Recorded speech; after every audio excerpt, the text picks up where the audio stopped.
So friends, continuing with chapter number 3, let's see the story so far. अभी तक जो पढ़ा था उसके बारे में स्टार्ट किया था with the concept of mechanics, a branch of physics studying motion related properties. इसको फर्दर दो पार्ट्स में डिवाइड किया. एक तो kinematics, studying motion purely motion without worrying about the causes, and दूसरा लिया ब्रांच को नाम दिया dynamics, studying the causes behind motion. ये देखा हमने.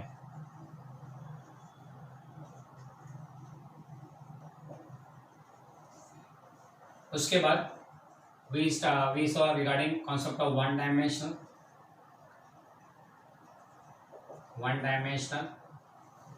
two dimensional and three dimensional motion. One dimensional in straight line motion, two dimensional motion in a plane, three dimensional motion in space. किस base पर से बोला हुआ है? तो position coordinates x y z at time t. ना position coordinate x y z में if any one coordinate is changing that is one dimensional motion. If two coordinates are changing then two dimensional motion. If all the three are changing that is three dimensional motion. तो ये हमने देखा था. फिर बाद में हमने बातें की पोजीशन की, पोजीशन ऑफ अ पार्टिकल और अ बॉडी. पोजीशन में हम लोग उसे एक्स से डिनोट करते हैं. We are studying one dimensional motion एक straight line motion in this chapter. तो पोजीशन को खाली एक्स से डिनोट करेंगे. इनिशियल पोजीशन को सपोज इनिशियल पोजीशन को x0 बोल देते हैं. फाइनल पोजीशन को let's say x1, final position को x2 बोल देते हैं. तो फिर आता है concept of displacement. Displacement is given by delta x and which is x2 minus x1. Final position minus initial position gives the displacement. फिर हमने तीन वर्ड लिए थे, path length, displacement and distance covered. ये तीन वर्ड्स को हमने study किया था. पाथ लेंथ यानी कि एक्चुअल लेंथ और actual path covered by the body. Length of actual path that's path length.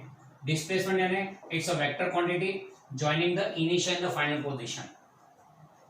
Joining vector quantity joining initial and final position, that's called displacement. And distance was magnitude of displacement. Displacement vector का magnitude यानी shortest distance with the initial and the final point. एक example ऐसा लेते हैं. Suppose ये point A से particle comes to point B. Point A से point B पे आया. तो actual path length is this arc A B. फिर displacement is a vector A B bar. And ये वेक्टर ए बी बार का जो magnitude है, ये distance A B, that is the distance. This distance A B is the distance covered, displacement का magnitude. तो ये तीनों के बारे में हमने देखा था. उसके बाद we took the concept of average speed. Average speed is given as path length upon time taken. Path length यानी कि डिस्प्लेसमेंट को हम लोग डेल्टा एक्स से डिनोट करते हैं. यहाँ पे delta x upon delta T यानी कि x2 minus x1 upon t2 minus t1. ये स्पीड एवरेज स्पीड की बात हो गई. आगे पीछे angle bracket shows the average. Then average velocity की बात करें तो that is displacement upon time taken. Average velocity is displacement upon time taken. दोनों में फर्क इतना ही. Average speed is scalar quantity, average displacement average velocity is vector quantity.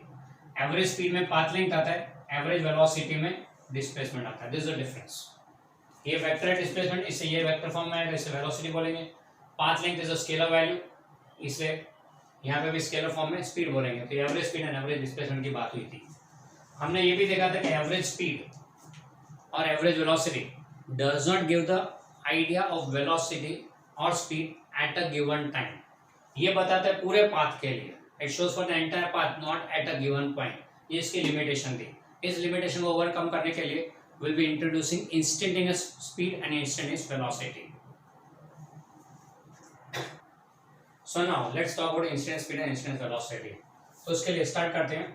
Suppose particle is at position x at time t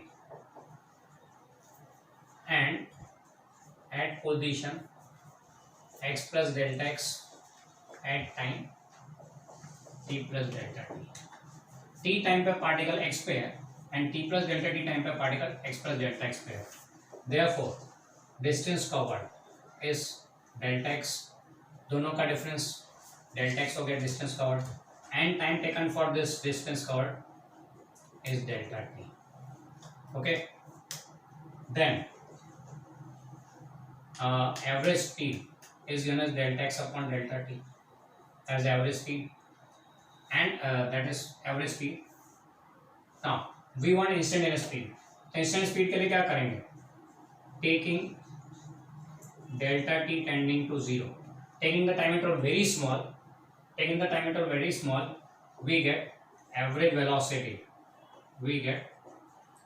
average, ये average speed था, उसमें से instant speed आ जाएगा, एवरेज साइन चला जाएगा, v बचेगा, and delta t tending to 0 ले रहे हैं, इस लिमिट आएगा यहाँ पे, limit delta t tending to 0, we are reducing the time interval, delta x by delta t will be equal to dx by dt, and that's average instant speed. तो instant speed is given as v equal to dx by dt, ये instant speed हो गया।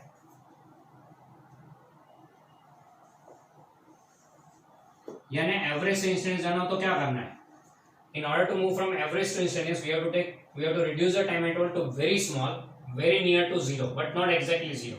अब जब ये 0 के नजदीक जाएगा तो डेल्टा एक्स भी 0 के नजदीक होगा, एंड 0/0 फॉर्म मिलेगा यहाँ पे विच इज अनडिफाइंड। इसलिए हम क्या करते हैं? We resort to limit, limit is use for such functions where the value tends to undefined value, इससे लिमिट यूज करते हैं, एंड इसको बोलेंगे by definition it is a differentiation. ना ये इसको बोलेंगे हम लोग differentiation of x with respect to time t. So instant speed is given as differentiation of x respect to time t. कुछ रेफरेंस बुक्स में इसको एक्स के ऊपर यूं डॉट करके भी बताया होगा। Dot indicates D by D T, this dot indicates differentiation respect to time, किसका? एक्स का, पोजिशन का, बराबर है। तो ये हो गया regarding average speed, instant speed. इसी को अगर वेक्टर फॉर्म में ले लो, in vector form we get instantaneous velocity and that will be v bar equal to dx bar by dt, बराबर है। अब ये इंस्टेंट स्पीड, ये वेक्टर फॉर्म आया तो इसका मैग्नीट्यूड क्या होगा? तो magnitude will be v equal to dx by dt, यानी तो एवरेज इंस्टेंट स्पीड हो गया, यानी इंस्टेंटेनियस वेलोसिटी का magnitude becomes instantaneous speed, instantaneous velocity का magnitude is instantaneous speed. Now instantaneous speed will always be positive, क्योंकि distance is always positive, जबकि instantaneous velocity involves displacement. ये क्या हुआ? Displacement per unit time. Displacement can be positive and negative, therefore instantaneous velocity can be positive और negative, बराबर। Displacement is can be positive negative, so instantaneous velocity also can be positive or negative. Why? dx, distance chord is always positive, so instantaneous speed is always positive.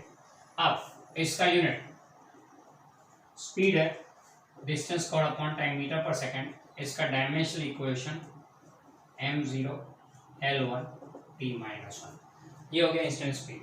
ना खास ध्यान रखना है कि average से instantaneous में जाना हो तो क्या करना है? एवरेज से इंस्टेंटेनियस पे जाना हो, average to instantaneous what to do? Take delta t tending to 0, उतना ही एडजस्ट करना है। Delta t tending to 0, so v will be equal to average से इंस्टेंट स्पीड आ गया, delta x by delta t के बजाय dx बाय dt लिखना है, दैट्स द ओनली चेंज। ना बॉडी के बारे में दो पॉसिबिलिटी, बॉडी के को पोजीशन के टर्म्स में बात करेंगे। बॉडी के बारे में दो पॉसिबिलिटी, अगर पोजीशन कांस्टेंट रहे, if position is constant, then it is said that body is stationary. Then if position does not change with time, the body is said to be stationary. If position changes and x की value change हो रही हो, then the body is said to be motion, तो moving body हो गया, okay? अगर position change हो तो moving body हो गया। Now moving body में we define speed, moving body में we define speed। तो अगर मूविंग बॉडी का speed is constant, then it is said to be performing uniform motion. तो यहाँ हमारे लिए एक नया टर्म ऐड होता है, यूनिफॉर्म मोशन। यूनिफॉर्म मोशन है क्या? तो motion during which speed of the body remains constant is called uniform motion. The motion during which speed of the body remains constant, यानी कंटिन्यूसली कांस्टेंट स्पीड से ही चले। Active अगर हम लोग 40 की स्पीड पर कांस्टेंट रख के चले तो उससे टू बी यूनिफॉर्म मोशन, बराबर है। पर अगर स्पीड चेंज हो रही हो, स्पीड अगर चेंज हो रही है, then the motion is called non-uniform motion, and it's a non-uniform motion। अगर स्पीड चेंज हो रही हो तो नॉन यूनिफॉर्म मोशन, अगर स्पीड कांस्टेंट तो यूनिफॉर्म मोशन, अगर स्पीड चेंजिंग हो तो नॉन यूनिफॉर्म मोशन। अब स्पीड चेंजिंग में भी दो पॉसिबिलिटी है, क्या क्या अगर स्पीड इंक्रीज हो रही है, बराबर है, स्पीड इंक्रीज हो रही है तो there we say it as accelerated motion, accelerated motion. And अगर स्पीड डिक्रीज हो रही है so it is decelerated motion, decelerated motion, या फिर decelerated के लिए दूसरा वर्ड भी है retarded motion, retarded motion। now here non uniform motion के केस में we define acceleration, speed change हो रही है इसलिए we define acceleration। तो अगर स्पीड इंक्रीजिंग है तो accelerated motion, स्पीड डिक्रीजिंग है तो decelerated motion। इसमें एक्सेलरेशन पॉजिटिव आएगा, इसमें एक्सेलरेशन नेगेटिव आएगा। तो नेक्स्ट हमने पोजीशन पढ़ लिया, स्पीड पढ़ लिया, अब चलते हैं एक्सेलरेशन के बारे में। Next we discuss average acceleration and instantaneous acceleration. तो पहली बात तो एक्सेलरेशन क्या होता है, तो acceleration is change in speed upon time taken, the ratio of change in speed and time is called acceleration, or change in speed of a body with per unit time is called acceleration. That way we can define it. Suppose particle at time t, the particle or the body has instantaneous speed v, and at time t plus delta t, instantaneous speed of the body is suppose v plus delta v, यानी कि at time t speed v थी उसकी, at time t plus delta t becomes v plus delta v। तो time interval कितना हुआ delta t, time interval delta t दोनों का difference, in change in speed कितना हुआ डेल्टा v। तो therefore change in speed of the body is delta v and time taken for this change in speed is delta t। So thus we can define average acceleration as delta v upon delta t। So that is average acceleration। क्यों ये average word use किया, क्योंकि ये पूरे time interval के लिए दिया हुआ है, it's talked about complete time interval delta T, इसलिए इसको एवरेज एक्सेलरेशन बोल दिया। पर अगर किसी एक मोमेंट पे चाहिए तो एट टाइम टी तो हो जाएगा इंस्टेंटेनियस एक्सेलरेशन। सो एवरेज से इंस्टेंटेनियस जाना हो तो हमने देखा था लास्ट टाइम, टेकिंग एवरेज से इंस्टेंटेनियस जाना तो taking delta t tending to 0 we get instantaneous acceleration A is equal to limit delta t tends to 0 delta v by delta t, and this will be written as dv by dt। So therefore instantaneous acceleration A will be dv by dt। Now this can be read as differentiation, this we can read it as differentiation of velocity speed with respect to time, या फिर इसको वही कुछ reference book लिखते हैं v dot यानी d by dt of velocity। So time differentiation of velocity gives acceleration, time differentiation of velocity gives acceleration। ये हो गया average acceleration and instantaneous acceleration. अब यहाँ पे नया क्वांटिटी आया, इसमें इसका यूनिट एंड डायमेंशन इक्वेशन तो बनता है, unit will be speed upon time, speed is metre per second, time is second, so this will be metre per second square, ये इसका ऐसा यूनिट हो गया। एंड डायमेंशनल इक्वेशन इसका तो m0 L1 t minus 2. Okay, now when velocity, if speed increases, speed of body increases, so delta will be positive. In that case delta v is positive. Increasing speed is positive. Suppose 20 से 30 हुआ तो difference क्या आएगा 30 minus 20 plus 10. तो therefore acceleration will be positive. यानी acceleration है उस case में पॉजिटिव आएगा. बराबर है. if speed decreases, अगर स्पीड डिक्रीज होती है तो delta we will be negative. यानी सपोज 30 से 20 हुआ तो 20 minus 30 5 minus initial नेगेटिव आएगा. therefore in that case acceleration a will be negative, क्योंकि डेल्टा वी नेगेटिव है तो ए भी नेगेटिव आएगा. अब नेगेटिव आ रहा है तो इसको हम लोग एक्सेलरेशन के बजाय बोलते हैं डिसेलरेशन. अगर ये नेगेटिव है तो उसको डिसेलरेशन और रिटार्डेशन बोलते हैं. And the motion is called retarded motion. Deceleration और रिटार्डेशन. ये अगर नेगेटिव है तो अगर एक्सेलरेशन नेगेटिव आता है मतलब स्पीड डिक्रीज हो रही है, यानी ब्रेक मारते हैं तो डिसेलरेशन आता है. एंड अगर स्पीड बढ़ाते हैं एक्सेलरेटर दबाते हैं तो एक्सेलरेशन आता है. Okay, so that's the case. Further एक और बात यहाँ समझनी है क्या कि acceleration is dv by dt. Okay, also we know that v is equal to dx by dt. ये तो मालूम है हमें. तो यहाँ पे क्या हो जाएगा d by dt of v यानी dx by dt. अब ये क्या चीज है ये तो समझे, differentiation of speed respect to time gives acceleration. पर ये क्या है, तो पोजीशन को डिफरेंशिएट कर respect to time, bracket will give you speed, and speed को डिफरेंशिएट कर रिस्पेक्ट टू टाइम, एक्सेलरेशन देगा. यानी कि पोजीशन के रिस्पेक्ट में बात करें तो we are differentiating twice. Position के रिस्पेक्ट में बात करें तो we are differentiating twice both the times with respect to time.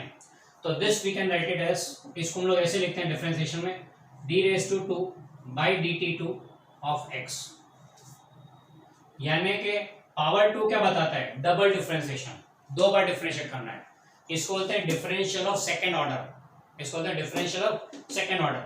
Simply लिखते हैं तो उसको differential of one order, first order बोलते हैं. इसको डिफरेंशियल ऑफ सेकंड ऑर्डर बोलते हैं. बराबर है. यानी स्पीड को फर्स्ट ऑर्डर डिफरेंशिएट करो, एक्सेलरेशन आ जाएगा.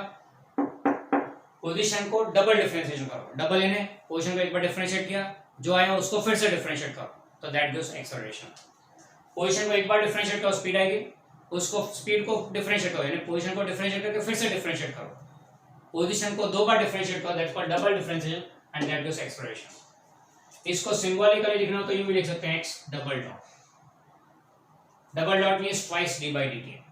अब ये पावर 2 है वो स्क्वायर नहीं है, याद रखना. ये मल्टीप्लाई करके नहीं किया d स्क्वायर और x एज इट इज, फिर dt dt d square t square होना चाहिए तो dt t का ही कर स्क्वायर. नहीं, ये स्क्वायर नहीं किया हुआ है. It's not square. Don't mistake it as, don't mistake it as square. इसको स्क्वायर नहीं समझना. ये 2 बताता है दो बार डिफरेंशिएट करना है. ऊपर जो पावर 2 बताता है वो दो बार डिफरेंशिएट करना है x को, दोनों बार respect to variable time t, दोनों बार respect to variable time t. इसे t को दो बार लिखा हुआ है, dt2 लिखा हुआ है. इसको don't read as d square x by dt square, d2t by dt2, ऐसा याद रखो. स्क्वायर लिखना हो तो स्क्वायर बोलना तो बोल सकते हो, पर फिर याद रखना यहाँ पे स्क्वायरिंग नहीं किया. It's not mathematical process of squaring, it is differentiating twice. तो अब याद रखें, स्पीड को एक बार डिफरेंशिएट करो एक्सेलरेशन मिलता है, पोजीशन को दो बार डिफरेंशिएट करो एक्सेलरेशन मिलता है. स्पीड को एक बार डिफरेंशिएट करो एक्सेलरेशन मिलेगा, पोजीशन को दो बार डिफरेंशिएट करोगे तो एक्सेलरेशन मिलेगा. पोजीशन को एक बार डिफरेंशिएट करोगे तो स्पीड मिलेगी, पोजीशन को एक बार डिफरेंशिएट करोगे तो स्पीड मिलेगी. So this is a connection. x को डिफरेंशिएट करो यू गेट स्पीड, स्पीड को डिफरेंशिएट करो यू गेट एक्सेलरेशन. यानी पोजीशन से एक्सेलरेशन जाना तो दो बार डिफरेंशिएट करना पड़ेगा. That's what is the meaning of it. Okay, ये हो गया regarding average in instantaneous acceleration.